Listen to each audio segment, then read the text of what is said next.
Today I have a special guest trying to tell us if we are an enabler or not. Here we go.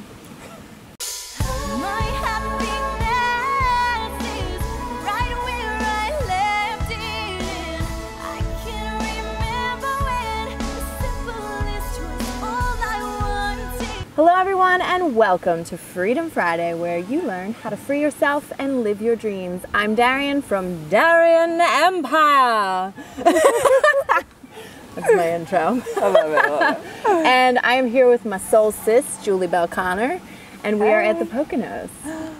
Hey! And so Julie's going to teach us a few things that herself and her husband do online, just like I do. She's got her own YouTube channel.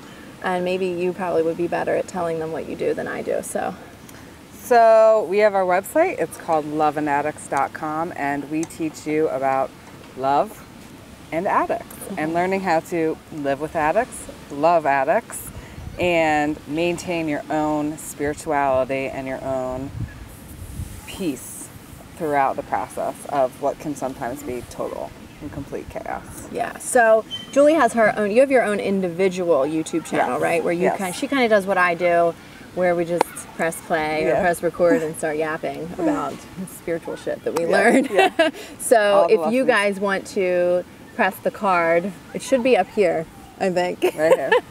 Press that little link and it'll take you to her channel, so you can get some more on that. And I'm sure you talk a lot about your experience with your husband, who is an addict. Who is an addict in recovery, been to jail, so we talk a lot about that dynamic, and also a lot about codependency and being in that relationship and separating yourself, learning to break those habits so that you can live free.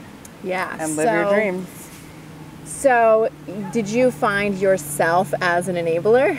And how did you discover yourself? I think we've all been. I definitely have been an enabler. I told you my dad is definitely an enabler. My mom is an alcoholic, and growing up, so that was that codependent relationship was the dynamic that I really learned, and I saw a lot in myself about being an enabler. But how did you really discover that? I realized it not even knowing it. Like I did some 12-step of my own to learn. In Al-Anon or AA? Al-Anon. Okay. While he was in AA. So I just figured that was the natural progression. Yeah. And I did learn a lot about spirituality and what my behaviors were. Because we say we didn't cause it, we can't cure it, and we can't control it. But they forget to tell you, you play a part in it. Whoa. As an enabler. Yeah. And that's something I learned on my own, was that I am responsible for, as an enabler, we hold out the bottom so they can't drop. Oh, they can't hit rock bottom. So they can't hit rock bottom. Which is important for the addict. Yes. And we all know that on our spiritual journeys, that we have to hit rock bottom. You guys know a lot of you have addiction problems, and even with depression, for me, I had to hit rock bottom, and we have a lot of, like I've always said to you guys, that depression is really like an addiction. And I had to have my whole family just like leave me and just give up on me, essentially, in order to get to a point where I was self-empowered. Yep. So you, as the family member, enabling, how the fuck do you do that? Because first I want to talk about how scary it is and why you enable, and what justification you have for it. Because I know that that's what we do as enablers. We justify it. Well, I have to do this because they can't do it for themselves or whatever. Yep. So let's talk about that. Yeah, so because we believe that we know better. We believe that we have all the answers, right? We've been conditioned, we've been trained to think that our way is the best way, and that we know other people's spiritual paths, and that we know what other people's journeys are going to entail. And what they need. And in reality, we only know what we need. Yeah. And for a long time, for enablers, you become what you think they need. You totally forget what you need. You completely forget. You lose your spiritual self to somebody else's addiction. That's big. I was just checking the mic. Yeah. That's big, though. Yeah. That you start to live for them. Yeah, and you forget. And have no sense of yourself. And that we were speaking earlier about how you gain a sense of identity from enabling. So let's kind of go a little bit more into that. Like, how do you know you're an enabler? What are some of the things? Because I know that it's difficult to even realize. Yep. Because I think that you think you're just doing what's best for them. What's right. You think you're helping. You think, oh, they ran out of money. Let me just give them some more, because then they'll be hungry and they won't have a place to live. And if they are addicted to drugs, like, help them get their next fix so they don't do something even crazier. Who knows? Or I've seen a lot of mothers do this, allow them to do the drugs in their house, their children, so that they're not, you know, going to go out in the street, or overdose in some alley somewhere, which is scary. So that's a big thing, I think. How do you get over that fear as an enabler and let go, essentially, is what you have to do, is let them hit their rock bottom in a loving way. And I think that you have to hit your rock bottom first. You really do. And that's what happened with me. Yeah. That's what happened with me. I was like, I've had enough of feeling the way I felt. Because when you enable and you watch, there's a pattern. You watch yourself help and nothing happens. You watch yourself help again and waste all your energy and expend all your energy and nothing happens. Nothing changes. That person never changes based on what you actually do to help them.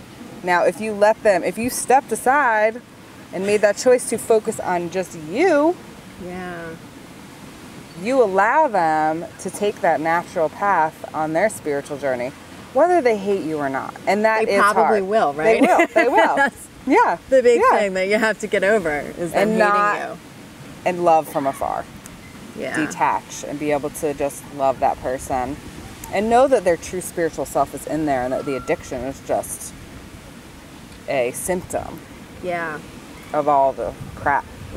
Yeah, and I think it takes a true mirror to, like, that you hitting rock bottom is just looking at that mirror like, shit, I'm pretty fucked up myself. Yeah, you know what I you're mean? more like, crazy than them because you're sober doing it. Yeah.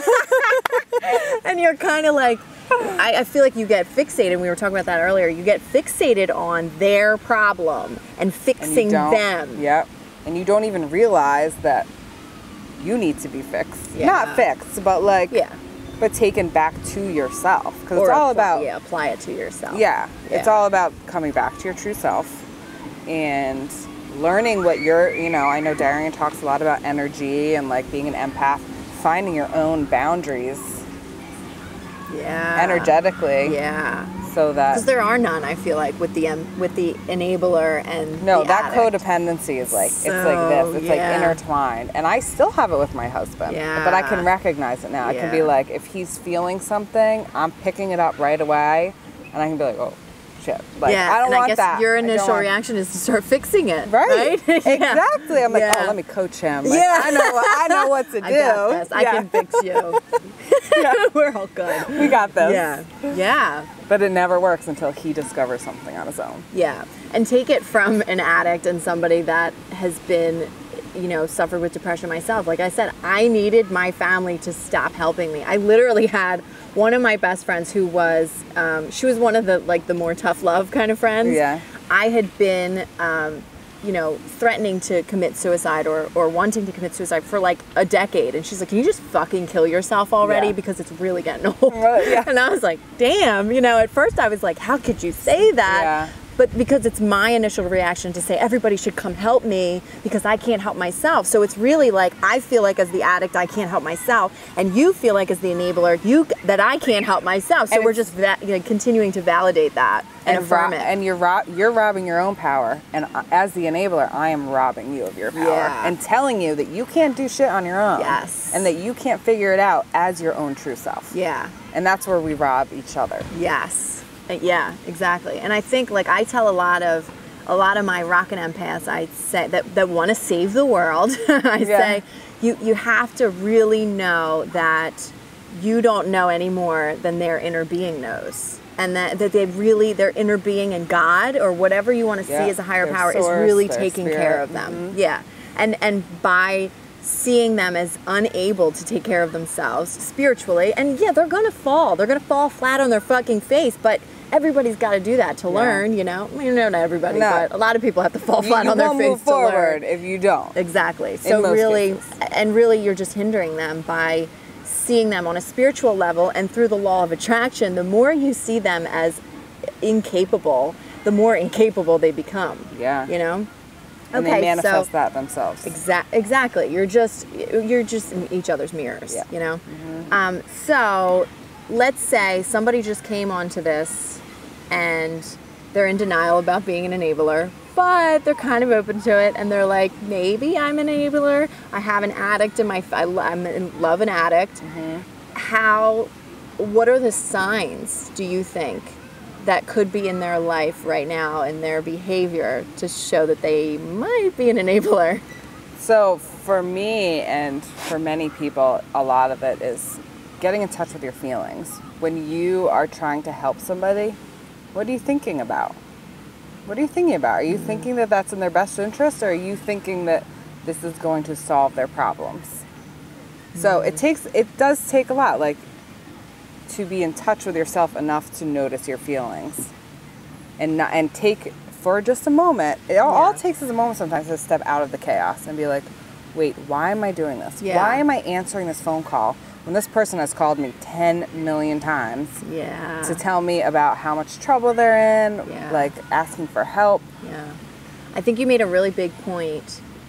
I think that if you are helping someone and you're not connected to your inner self, that's probably a big red flag right there. That you don't even know. You don't even know. Because you're just picking up their feelings. Yeah, you're not coming from a place of authenticity, or a place, and I could just feel people getting really pissed off that I just said that.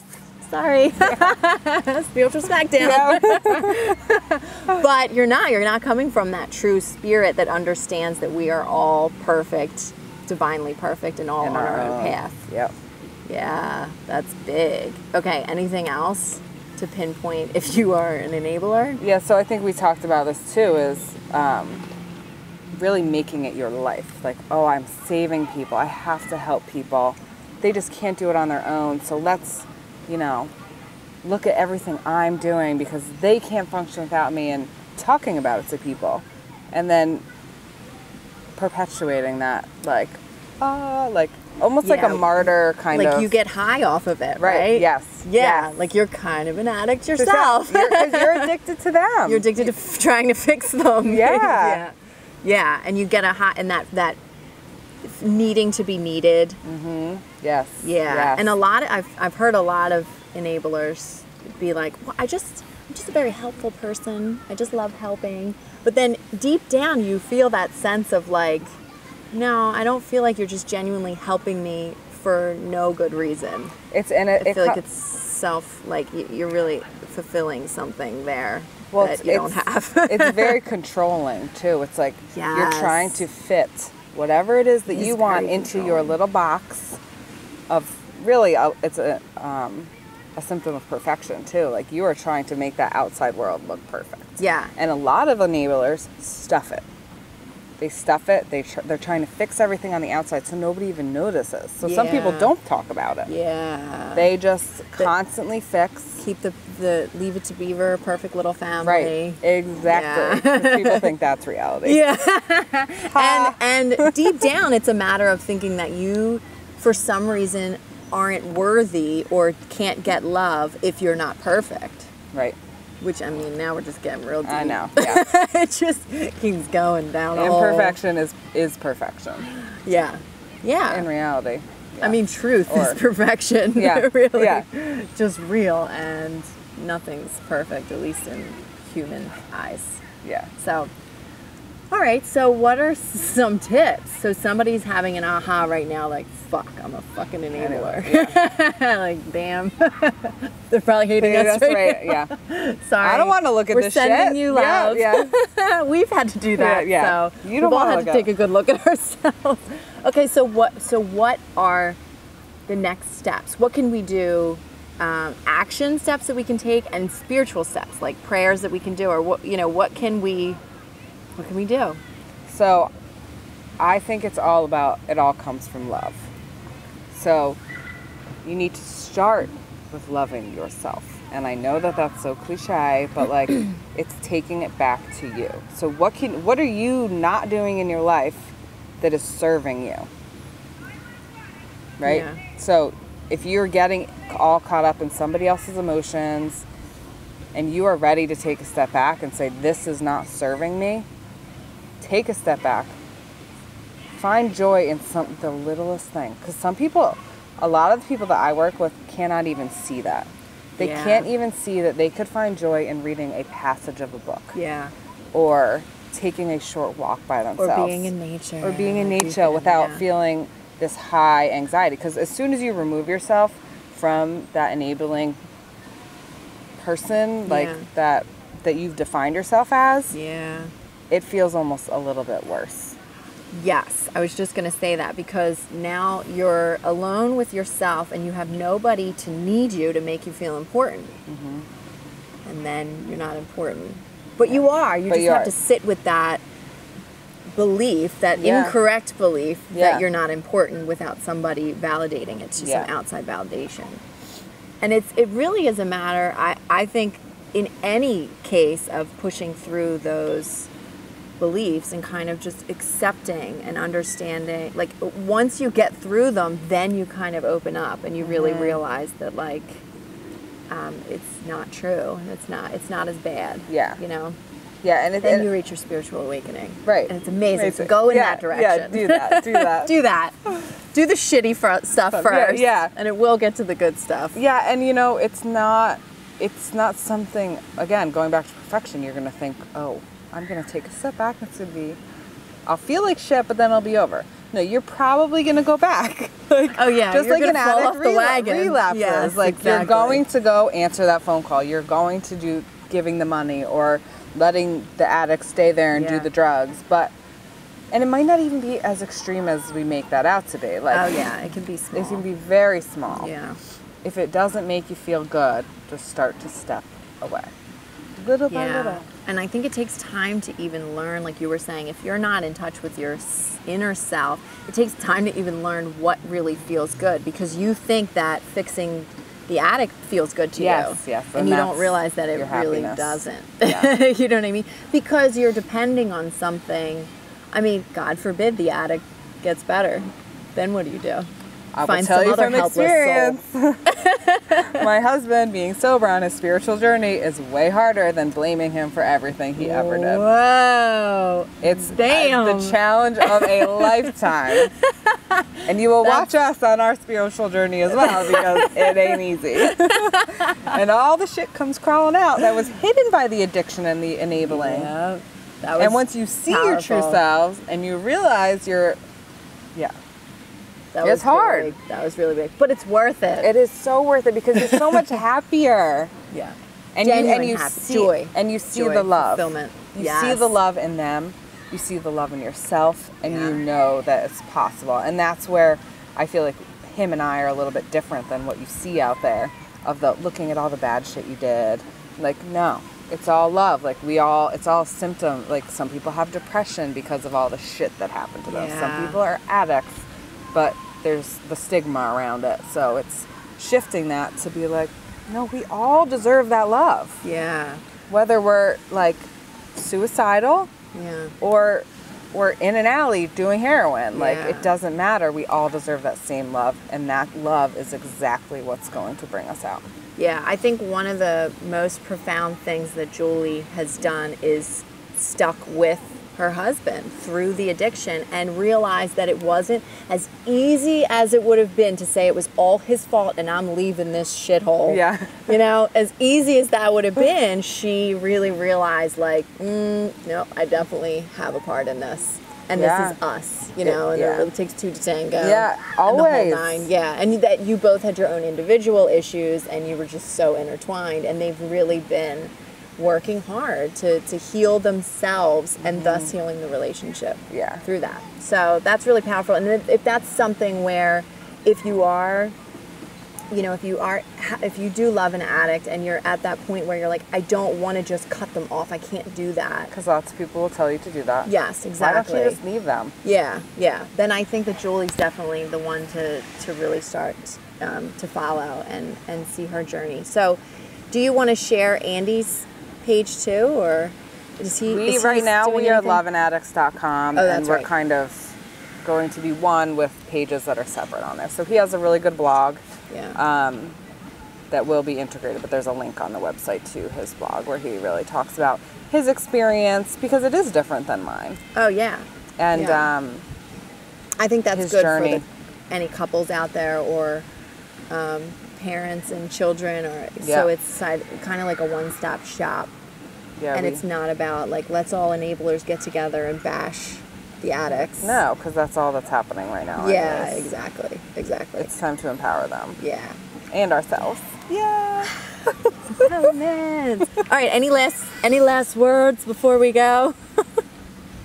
Just focus on yourself. And that's what we're about, right?